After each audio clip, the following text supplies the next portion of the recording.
just to give you the kind of quick news headline about what the White House Correspondents' dinner is. Here you see from NBC News on April 29th at the White House Correspondents' dinner, Biden vows to fight for Americans detained overseas. The White House Correspondents Association dinner comes under the shadow of Russia's detainment of American journalist Evan Gershkovich. So that is just kind of a summary of what they wanted to portray as this event being about press freedom, about crusading against Russia because they're detaining journalists.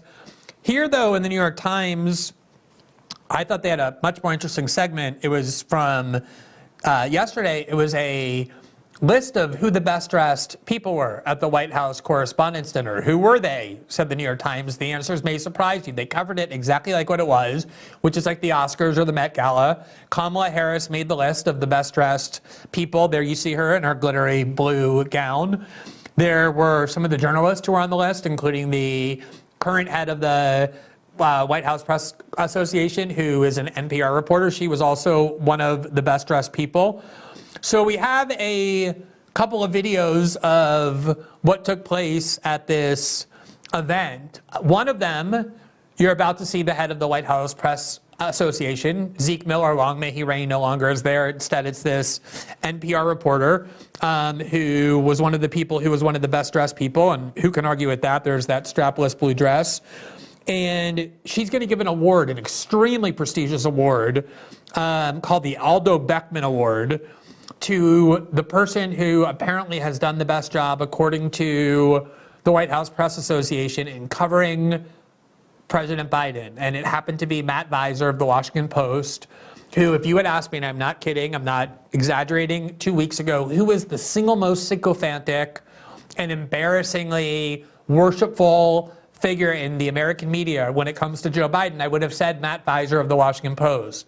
So I'm utterly unsurprised that he was the one on whom they bestowed this award, because he deserves that award from them, because as Jen Psaki said, that's their relationship, is to be partners with the White House, and nobody is a better partner to the White House, to the Biden administration, than Matt Viser. So congratulations to him, well-deserved award. Let's listen to this NPR reporter who very deservedly made the best dress list on the New York Times fashion page about this event, bestowing Matt Viser with this award. You'll see him getting to hug Joe Biden. It's a very moving scene. I want to warn you in advance for those of you who are a little bit emotional, but we do want to show you the whole thing. Award for overall excellence in White House coverage is named for a former association president, the late Chicago Tribune correspondent Aldo Beckman. This year, the award goes to Matt Viser of the Washington Post. The judges said Matt Viser stood out among his competitors for work that went beyond the humdrum of covering the managed events of the presidency and the White House. Viser captured the spirit of Joe Biden, particularly with stories about the president's brother and how his Catholic faith influenced his strategic vision of the office. Okay, so this is what Matt Viser did. To win this award, he deeply investigated Joe Biden, proved that a lot of his statements were false, exposed war propaganda and corruption. I'm sorry, he did none of that. What he did instead was he captured the spirit of Joe Biden, the true spirit of our leader, by reporting on his brother and explaining how Joe Biden's deeply held Catholic faith informs his vision of leadership. That is what Matt Viser did to win this award. He stood up so bravely to the most powerful institutions in the United States by heaping sycophantic praise on the president. The WHCA is pleased to give the Aldo. By the way, that there is the NPR reporter who's the head of the White House Press Corps Association, sitting very closely to Joe Biden, who has his arm draped around the back of her chair. That's a very affectionate pose. Also, I think illustrating the partnership that these two institutions, the state on the one hand, the corporate media on the other, have.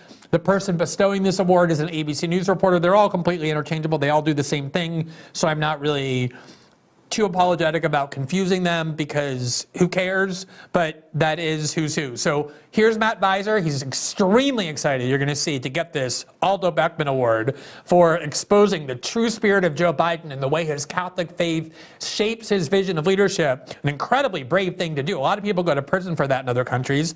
He could have gone to prison for it, but barely escaped.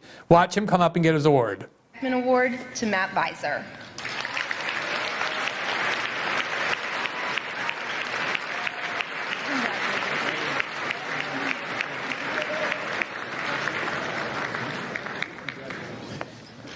Look at that adversarial relationship there. Have you ever seen anything more adversarial than this?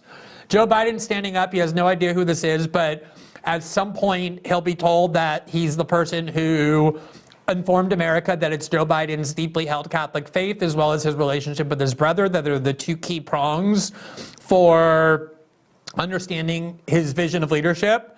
And you can just see the hostility and the adversarial energy oozing between these two. Joe Biden knows that this person holds him accountable. And Matt Viser is very excited to have gotten his award because the person whom he is constantly exposing is right there to congratulate him like a proud uncle.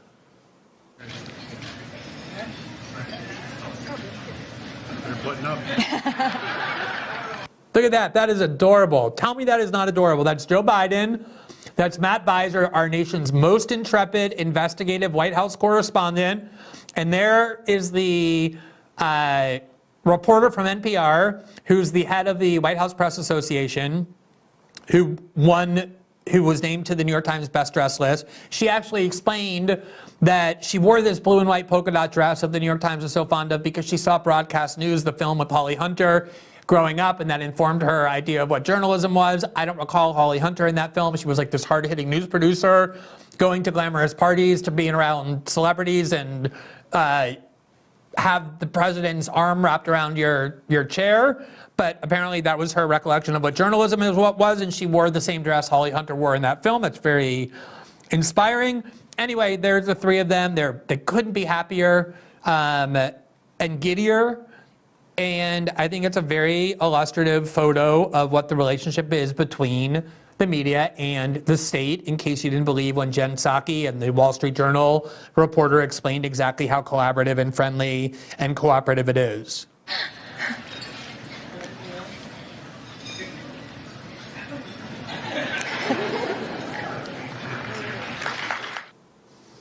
All right, well, that was incredibly moving. Now, we do need to turn to an issue that's a little bit less emotional, or at least uplifting, which is something that Joe Biden said to great applause at this event. Joe Biden stood up and he gave a very spirited defense of the vital importance of press freedom when it comes to other countries like Russia and China.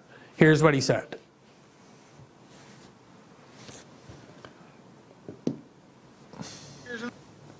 A lot of ways, this dinner sums up my first 2 years in office. Actually, this is not that comment. This is a different comment. This is Joe Biden making a joke, and the media thinks they're laughing with him, when in reality, Biden is laughing at them. Listen to what he says. In a lot of ways, this dinner sums up my first 2 years in office.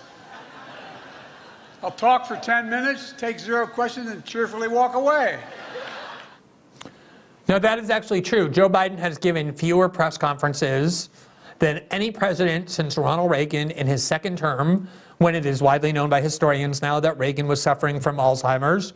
And even Reagan gave more press conferences than Biden, or I believe Reagan gave almost the same number. So Biden has given fewer press conferences, and what he does is he comes and reads prepared remarks to the media for 10 minutes.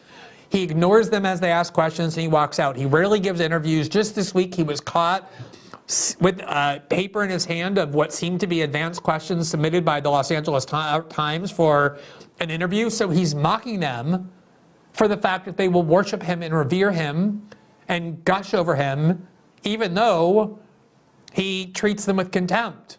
He doesn't even bother to feel the need to give them any kind of interviews or access to him or to answer any questions that they might actually be posing. So there he is laughing at their expense. Now, the issue that I was referring to was the one that I referenced earlier, which is here where Joe Biden gave this kind of tribute to the need to defend press freedoms overseas. And before I show you that, I just want to show you, I would really be remiss if I didn't, a couple of the works of Matt Viser that he did this year that have been so brave that warranted this award. Here on April 13th in the Washington Post is a Matt Viser article entitled "Biden, the American President Seems Awfully at Home in Ireland. Biden this week has repeatedly wondered how anyone could leave the Emerald Island." So that was Matt Viser's very intrepid and brave article from a couple weeks ago. Here's another from the end of last year by Matt Viser. For Biden family, the holidays are both somber and celebratory. Biden and his family on Sunday marked the 50th anniversary of a car crash that killed his wife and daughter. So is there any wonder that Matt Viser won this award? To whom else could you possibly give it? My bet for next year's winner would be on Natasha Bertrand, even though she's not technically a White House correspondent. Her service to the CIA, her willingness to publish anything the CIA passes to her is legendary. She's been repeatedly promoted over the years as a result, and even though it wouldn't be technically within the rules since she's not technically a White House correspondent, I would put my money on her given the service she provides to the government. Now, it was Biden's defense of press freedom that caught some attention because there's a little bit of an irony to it of Joe Biden prancing around as the defender of press freedom. Namely, Joe Biden, right this moment, is attempting to extradite to the United States and prosecute under espionage laws one of the most important and accomplished journalists in the West of his generation, if not the most important, Julian Assange. Literally every press freedom group and civil liberties group in the West has condemned this prosecution as a grave threat to press freedom. And even some of these media outlets like the New York Times have recognized that the attempt to prosecute Assange would be a grave threat to their press freedom as well. That any theory that says that Assange is a criminal could be easily used to justify the criminalization of investigative journalism in general.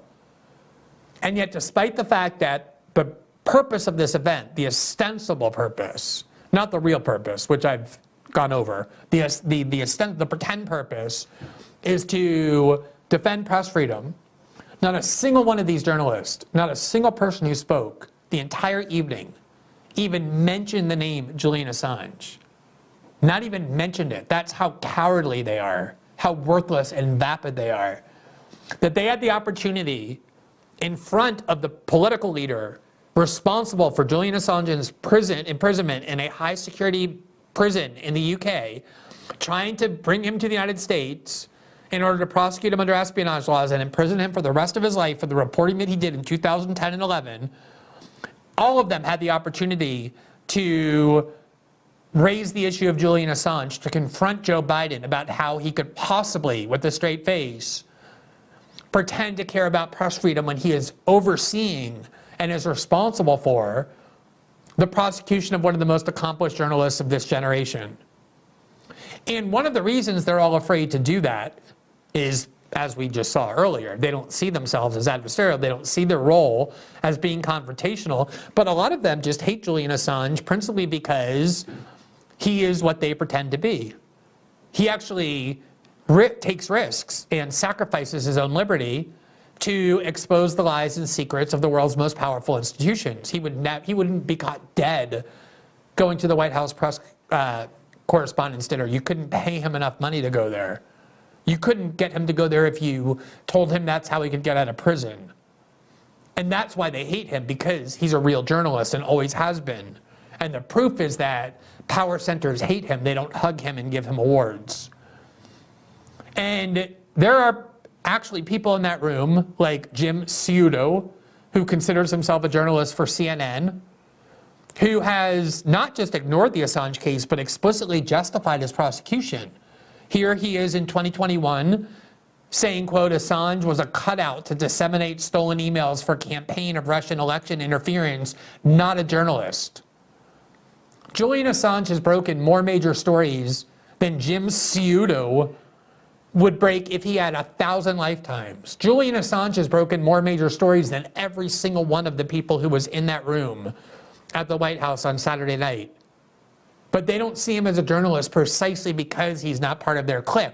So they don't only just ignore the issue of Julian Assange and the fact that Joe Biden is on the one hand purporting to crusade for press freedoms when it comes to condemning Russia while presiding over the prosecution of a journalist. They support that. They cheer it because they are not journalists.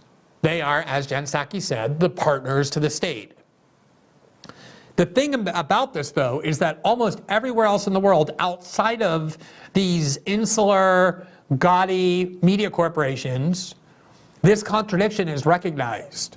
The fact that the United States, Joe Biden, has zero credibility to pontificate on the importance of press freedom at the same time they're prosecuting Julian Assange, one of the most important journalists in the country. Here, for example, is the...